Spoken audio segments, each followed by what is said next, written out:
I kind of like this. Hey, my name is Dante, and the microplastic we're looking at today is the SH Figuarts Ochaco Uraraka Pro Hero Uravity. Now, I haven't seen My Hero in quite a long time. For context, this show came out before I was even in high school, and the final episode came out just in time for me to finish college. I will let you do the math. But I fell off the show after about season 3 because I just got busy with school and life in general around the time.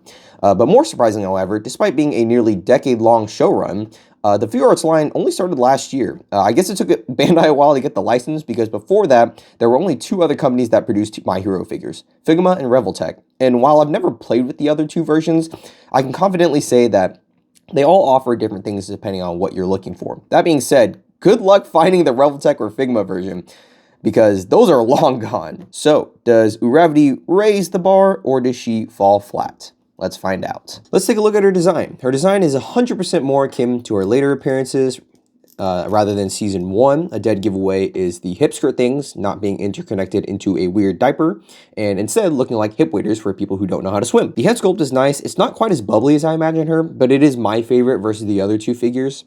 Again, I haven't seen My Hero in a while, so my preferences may or may not be what is considered most manga or anime accurate. The headgear is nicely sculpted and painted. There's a tiny bit of overspray, but it's not a big deal. The bob cut looks great. The details on the costume are good, but the paint could be better. This is definitely pink plastic with black painted on, which reveals some rather unsightly angles. One of them being the shoulders. I cannot hide the metal pins for the life of me, and the actual shoulder socket isn't painted. I definitely would have liked to see it in black, but I suspect that they feared paint smearing. The gauntlets also look good, but the ports for the grapple are all round for some reason, despite advertising that it should fit in all the holes. The hand and the wrist pegs are also a slightly different shade, but it is barely noticeable.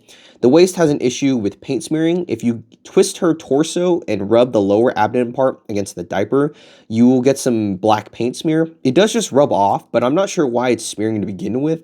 Plenty of soft diapers like Mayfix's don't smear at all. Anyways, moving on, the legs are strange. They decided to add a hinge to the thigh swivel for some reason, which bulks out the thigh in kind of an unnatural way. It makes the upper thigh skinny, but the lower thigh thick. And the fact that she's supposed to be wearing tights too kind of exaggerates the fact that these thighs don't really look normal. I think a traditional thigh swivel like Revoltech would have just been perfectly fine and acceptable, and it probably would have saved them some on cost. The rest of the legs are fine. Maybe the boots are a tad long, but that's just a nitpick. And overall, this design is great. I'm happy enough with how this figure looks. I like that some of the independent liberties they took, such as her softer color palette and the black parts not being super glossy. I like those. Those are nice.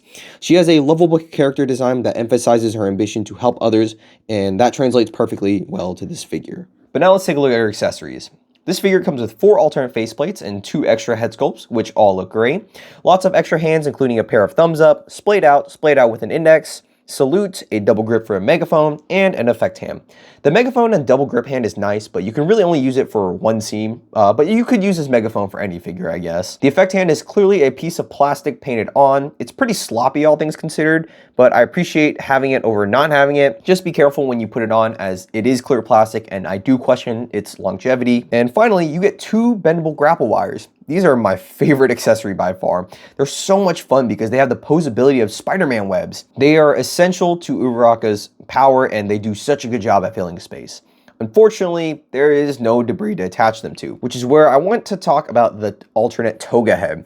Look, I get it. This is a very pivotal moment in the anime for Uraraka's character, but you kind of can't do anything with it unless you buy a second figure, which Bandai is basically telling you to do because one of the promo images has her holding another Ochaco. So you have to buy a second Ochaco figure to make this head useful, in which you would have another toga head. Honestly, it makes the most sense to include it here, but I kind of would have been okay with not having it at all, or including it in maybe a special effects set that would be an additional purchase, because it's not essential to her character, in my opinion.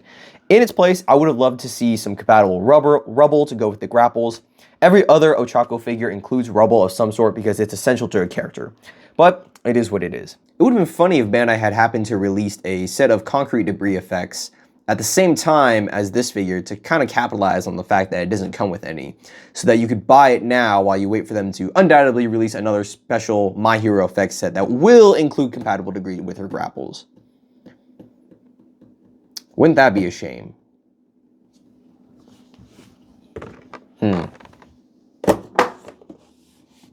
Fuck me. Her articulation is quite good. Ball joint at the base of the head, ball joint at the base of the neck, butterfly joint back and forth, full 360 rotation, out past a little 90, bicep swivel, good elbow bend that is limited by her gauntlet, no swivel at the handles unlike her counterpart, ball joint at the wrist, ball joint at the diaphragm and waist for a great crunch back, not as great crunch forward, drop down hips that go forward that far and backwards that far, doesn't go out super far, again, probably because of the strange thigh design, a weird tight thigh swivel with a hinge that I have no idea what to do with. Double jointed knees bend way past 90. Toes move up and down nicely. Heel is on a ball joint. And finally, a strong ankle pivot. Overall, posability is great. Despite being a little unconventional in some ways, she is a joy to mess with. Here are some size comparisons. We've got Kinto and Goku, Studio Series 86 Optimus Prime, and RP01 Acoustic Wave. I have to say, I'm quite happy about this figure. At $100, it is kind of pricey, and there are things I don't enjoy, like the toga head, and the weird thighs, and the lack of debris, blah, blah, blah, whatever, right? But overall, I think this is still worth the money. If you don't have Midoriya, Bakugo, or Todoroki yet, I would definitely pick them up first, as they are better bang for buck, being under $100 MSRP. But if you already have them, then Ochaco feels like a natural next step to complete the main cast. She definitely stuck the landing. Oh, brother, this guy stinks! Thanks for watching. If you liked the video, feel free to leave a like and let me know what you think. Is this worth picking up? Subscribe for more, and I'll see you guys next time. Bye.